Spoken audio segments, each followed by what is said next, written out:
It's Chris here from Drift with your fishing forecast for September 4th. We hope you had a great long weekend. Weather cooled off and it is crisp out there, feeling great, and the fish are happy. So what's going on this week? We have three main opportunities for you to check out. We've got salmon fishing looking really good on a lot of our rivers, and with more rain coming in before the weekend, we should see a lot of fresh fish coming into our rivers just in time. We have really good trout fishing opportunity. We've been doing really well on the rivers around here. Almost all rivers are in play now. And then finally, if you are looking to get out for some warm water species, and specifically pike and muskie, this is a terrific time to do so.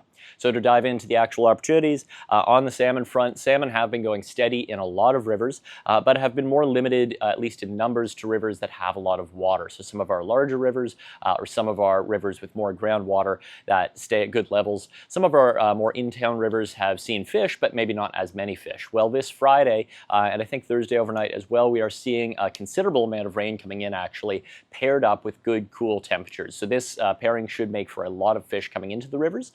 Some of the rivers around here, if they get hit really hard, might be a touch on the higher side on Saturday, but by Sunday, most things should be well fishable, and the fish will definitely be in there. So definitely a great time to be out for salmon. If you need any advice on where to hit, access points, let us know. We'll be happy to help you out. And then on the trout front, trout has been great, as mentioned. This time is a really great year for trout. You know, they're active, they're trying to put on the feed bag before fall. There are bugs around, so you can fish dries. And coming into the weekend again, with a bit of rain in the forecast, the one thing is this time of year with the lower water, end of summer, those fish can be a little spookier. Well, that rain is going to bring up those water levels a bit, and you can have a really good streamer bite in September sometimes, which it looks to be setting up for pretty well.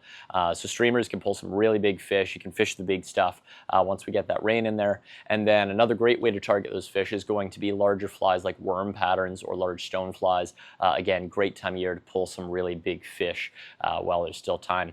In terms of rivers for trout, pretty well everything is fishable now. Even the Grand River, if you look at some of the temperatures there, has come down to levels where it is fishable. However, we would say that generally your better fishing is going to be on places like the Credit and some of the other freestone rivers. And then as far as the warm water front goes, so we're past Labor Day now. We've been talking about a lot of people are starting to shut down the cottages. The lakes up north are going to be a lot quieter, so it's a great time to get out there. One other really nice thing, if you're into pike and muskie fishing, those fish do start coming shallower this time of year.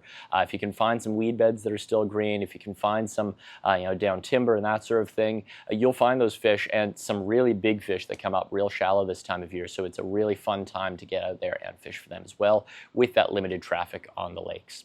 As usual, if you need any help, feel free, come down, give us a call. Be happy to help you out, and good luck out there.